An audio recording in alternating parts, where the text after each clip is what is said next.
I had to take a dump during my mother's funeral. This is my earliest memory. I think, to be truthful, I think I remember this mostly because that's the first question I get asked by all the head shrinkers in here. Friendly fellows those doctors are. Apparently, before the state fries me, they want to get to know me as best as they can. But all you came for is the blood and the killing and the gore, right? Hey, how often do you get this close to a so-called serial killer? Most people, never. Some people, almost never. And in my case, 8 people once. Well, actually, they caught me on a few. Nope, wrong line. That's okay. Yeah, do that again. Take that extra pause after the dump line at the beginning. Again. Say that I took a dump at my mother's funeral. Pause. Look directly at that camera for a second. It was my earliest memory. Alright. And keeping that voice deep and keeping it nice and slow. Deeper voice is better. Deeper voice is Kevin better. Conroy. Alright. Yeah, deeper voice is better. I had to take a dump during my mother's funeral. This is my earliest memory. I think, to be truthful, I think I remember this mostly because that's the first question I get asked by all the head shrinkers in here. Friendly fellows those doctors are. Apparently, before the state fries me, they want to get to know me as best as they can. But all you came for is the blood and the killing and the gore, right? Hey, how often do you get this close to a so-called serial killer? Most people, never. Some people, almost never. And in my case, 8 people once. Well, actually it's a few more, but that's all they caught me on. I'm leaving the rest of them out there, kind of like an Easter egg hunt. Welcome to my freak show. My court-approved freak show. I could go into a long, involved story about the trials and tribulations of my trials and tribulations, but let's just cut to the chase. In the final ruling in the case of Archie Nunn versus the state of Florida, Justice Souter said that I was entitled to perform my life story as an expression of my free speech rights. But the only stipulation was that I could not use the real names of any of the victims because, even though they were dead, I'd be violating their rights of privacy. Apparently killing them was one thing, but I was going to be in real big trouble if I was going to violate their rights of privacy. So here I am, 1 week to the fryer. And we're gonna get to the blood and the killing and everything, alright? Just hold on to your seats. Because as they said in Munchkinland, we'll be there shortly.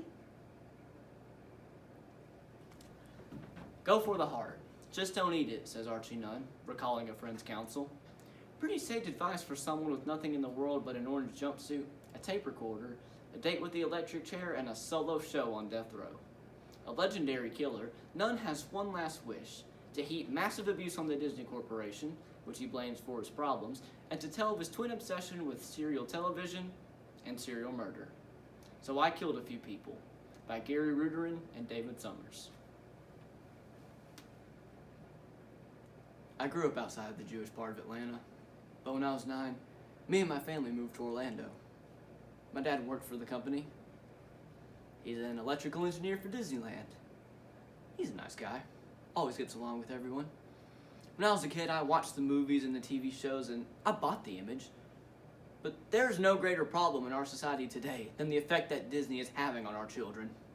All Disney movies can be boiled down to the same message, and that is if you're ugly, a cripple, or a freak, good things will happen to you. But that's a false narrative. If Disney really wanted to help little kids, they would show them movies and TV shows that send out a real message about life.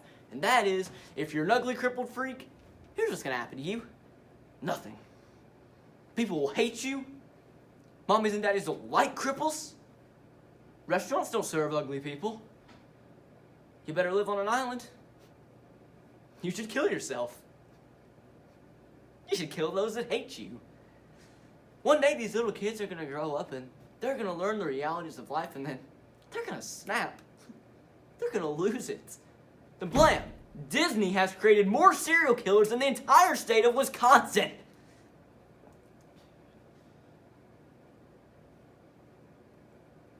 I guess if I have any regrets, it's that I've hurt my dad. Like I said, he's a good guy and a good dad, and he ended up with a serial killer for a son. Not a ringing endorsement of fatherhood, but I don't blame him, and no one should. He is in denial about my death, though. He's never asked me about the killings, or why, or anything. He came to say goodbye to me. We were sitting there. It's a little awkward, so I break the ice. I said, "Hey, Dad. They told me the chair is a new 10,000 model from Westinghouse." This perked him up a little. He started chatting about the advanced technology that went into making that chair and how it was a quality piece of equipment. I told him how they wet down my head to get better connections, and he thought that was a good way to ensure the flow of electricity to my brain. By the end of the discussion, he had fully explained the technical aspects of how I was going to die by electrocution. To him, this may have been the birds and the bees talk we ever had. He got up to leave, and we just stared at each other. His last words to me were, "I know, Arch. I've always known." And then he turned around and left, and I just stared at him. I made a slight wave. It was after I couldn't see him, and I just...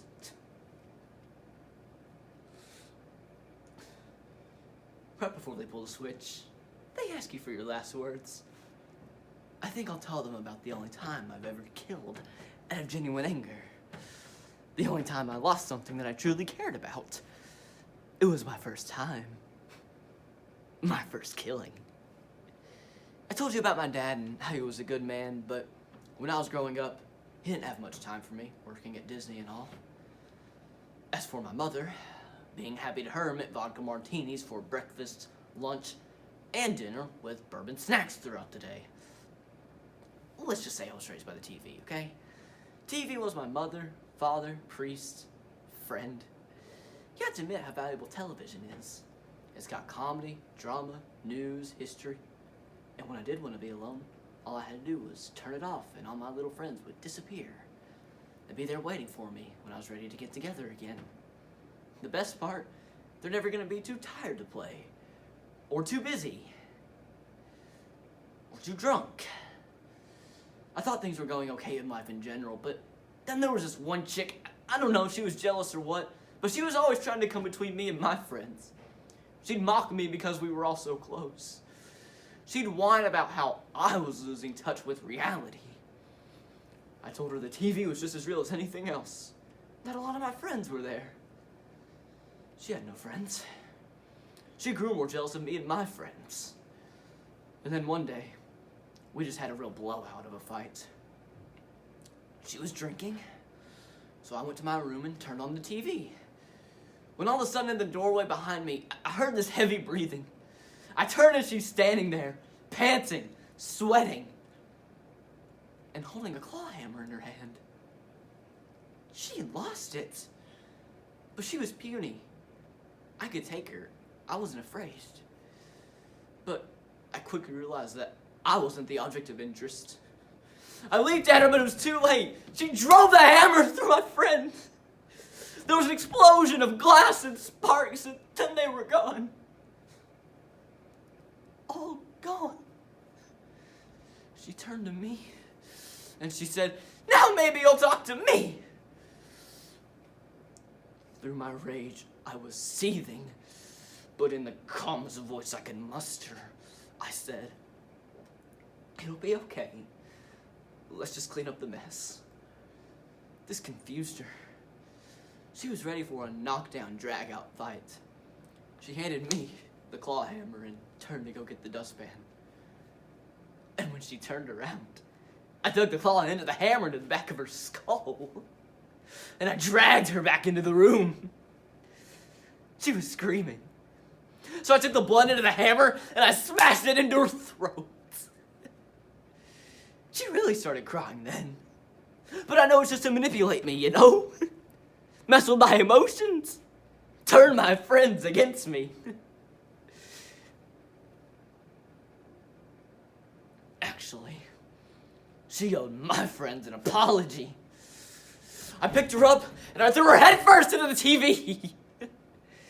And I said, "You tell them you're sorry.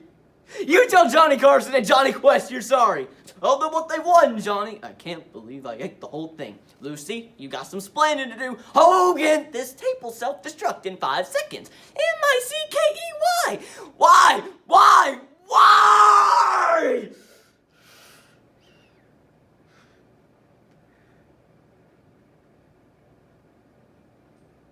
And then I realized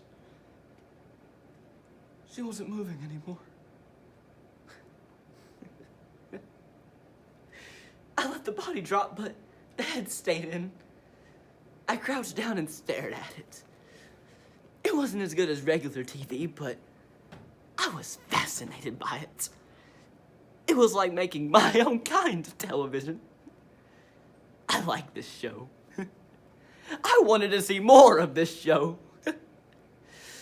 I stared at her face for a long time. A long while. I don't remember much after that. Except I had to take a dump at her funeral.